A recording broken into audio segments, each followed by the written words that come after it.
आज 6 डिसेंबर 2020 ज्या शिक्षक आमदार किंवा पदवीधर आमदारकीची जी निवडणूक झालेली आहे आणि अ, विविध पद्धतीने जे निकाल समोर आलेले आहे, त्याच्यामध्ये सर्व महाविकास आघाडीचे जास्त जास्त करून जे उमेदवार आहेत ते निवडून आले. आणि आता निवडणूक संपली आणि त्याच्यामुळे शिक्षकांचं काही काम राहिलेलं नाही आहे 5 वर्ष. त्याच्यामुळे शिक्षकांचे आता फक्त त्रास देण्याकरिता 5 वर्ष इथून पुढं वनवास जो आहे तो सुरू होणार आहे आणि त्याची सुरुवात निवडणूक झाल्यानंतर दुसऱ्या दिवसापासूनच सुरुवात जी आहे ती झालेली आहे.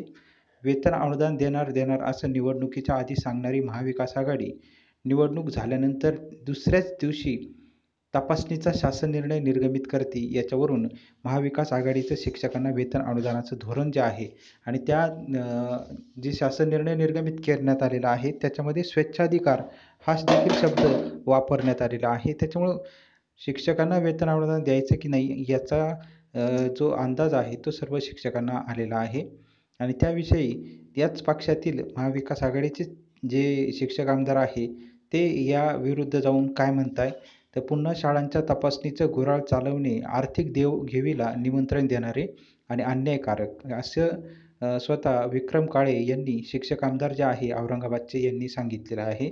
त्याच्यामुळं जे आर्थिक आता देवाण-घेवाण तपासणी का करायची? कारण ही तपासणी पहिली अर्थ विभागाकडे होती. अर्थ विभागाला काहीच कमी नाही कारण सर्व अशा अनेक असंख्य तपासण्या या अर्थ मार्फत होत असतात. त्याच्यामुळं फक्त शिक्षण विभागाला मात्र आर्थिकचं जे काही असतं ते फार कमी प्रमाणामध्ये आणि त्याच्यामुळे शिक्षण खातं शक्यतो कोणताही पक्ष जे आहे ते लवकर घेत नसतो. परंतु आता तपासणी जी आहे ती अर्थ खात्याकडून शिक्षण खात्याने मागवून घेतलेली आहे, की आम्ही तपासणी करतो आणि का ही तपासणी मागून घेतलेली असेल याच्याकरिता देखील दबक्या आवाजामध्ये वेगवेगळ्या चर्चा ज्या आहेत त्या सुरू झालेल्या आहे आणि स्वतः महाविकास आघाडीचे जे शिक्षक आमदार आहे यांनीच याची वाचा जी आहे ती फोडलेली आहे, की पुन्हा शाळांच्या तपासणीचं घोराळ चालवणे म्हणजे आर्थिक देवघेवीला निमंत्रण देणारे आणि त्याच्यामुळं मोठ्या प्रमाणामध्ये एकतर अधिक शिक्षक जे आहे मेटाकुटीला आलेले आहे. असंख्य दिवस पगारसुद्धा ज्या संस्था आहे त्यांच्याकडून पगार नाही आहे. शिक्षक रोजानी जात आहे. काही शिक्षकांनी कुटुंबाची आर्थिक परिस्थिती जेमतेम असल्यामुळे मृत्युमुखी जे शिक्षकांनी स्वतःचा जीव दिलेला आहे, मृत्युमुखी पडलेले आहे. असंख्य शिक्षक आजाराने व्याधीग्रस्त झालेले आहे आणि त्याच्यामध्ये आता महाविकास आघाडी जी आहे त्यांचे वेगवेगळे जे मातब्बर जे कॅबिनेट दर्जाचे मंत्री आहे यांना आता नेमके काय कमी पडलं आहे जेणेकरून अशी तपासणीचं घोराळ जे आहे ते घातलेलं आहे. शेवटी एखाद्याला वाईट सवय लागलेली असेल ती वाईट सवय जात नाही आणि ती वेगळ्या ना वेगळ्या कोणत्यातरी मार्गामार्फत ती त्याचं जे आहे ते पूर्णत्वाकडे जाण्याकरिता हा मार्ग एकंदरीत निवडलेला दिसत आहे. आणि त्याच्यामुळेच स्वतः महाविकास आघाडीच्याच शिक्षक आमदारांनी याच्यावरती टीका-टिप्पणी केलेलं पाहायला मिळत आहे. तर नेमकी काय विविध वृत्तपत्रांमध्ये देखील आज याविषयी बातम्या आलेल्या होत्या. 45,000 शिक्षक, शिक्षकेतर कर्मचाऱ्यांना धक्का देणारा हा निर्णय आहे महाविकास आघाडी सरकारने घेतला आहे. त्यातच शाळांना हे अनुदान देणं हा शासनाचा स्वेच्छाधिकार असल्याचं सांगत अनुदानाबाबत टांगतीत तलवार जी आहे ती ठेवण्यात आलेली आहे. त्याच्यामुळे याच्यातून स्पष्ट होते का शासनाला शिक्षकांना अनुदान द्यायचं आहे का द्यायचं नाही कारण स्वेच्छाधिकार हा शब्द या शासन निर्णयात वापरला गेलेला आहे.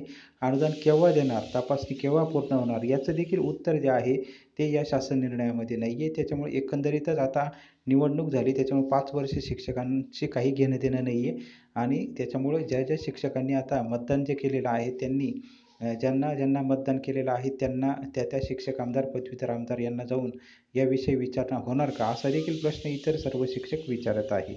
त्याच्यानंतर राज्यातील शाळांना 20% अनुदान आणि 20% वाढीव अनुदान देणे हा शासनाचा स्वेच्छाधिकार असेल असे नमूद करीत 1 एप्रिल 2019 ऐवजी हे अनुदान नोव्हेंबर 2020 पासून सुरू करण्यात येईल असा 45,000 शिक्षक, शिक्षकेतर कर्मचाऱ्यांना धक्का देणारा निर्णय महाविकास आघाडी सरकारने घेतला आहे.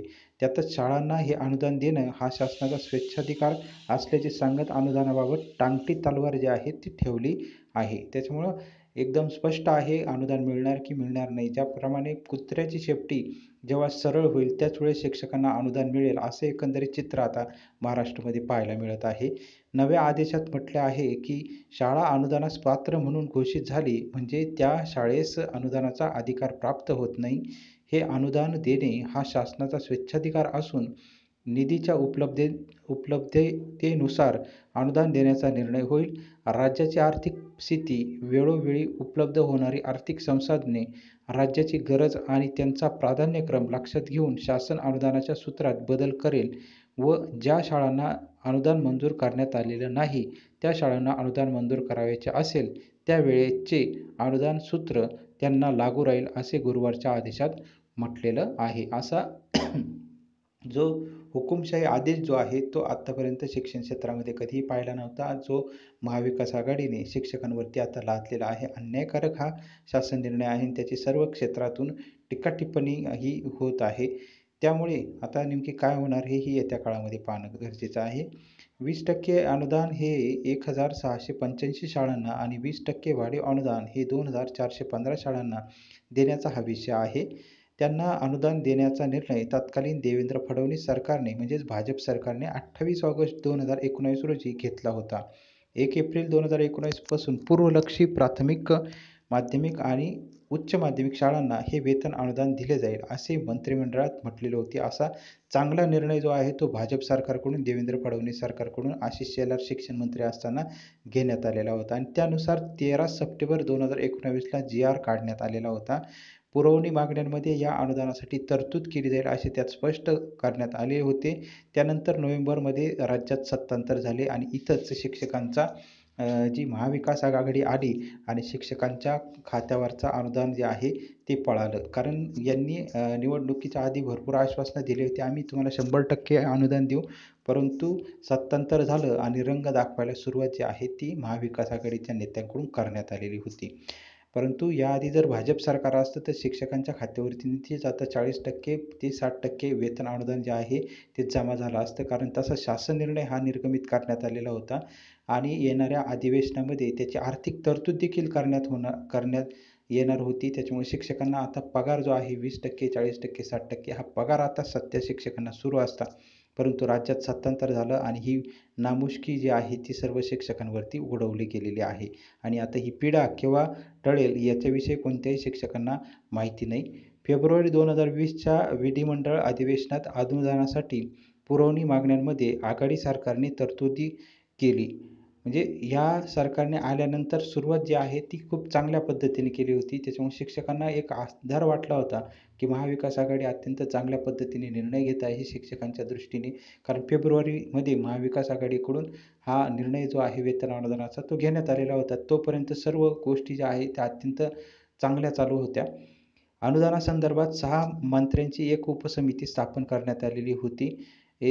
14 ऑगस्ट 2020 रोजी राज्य मंत्रिमंडळात असा निर्णय झाला की हे अनुदान 1 सप्टेंबर 1 एप्रिल 2019 ऐवजी नोव्हेंबर 2020 पासून दिले जाईल.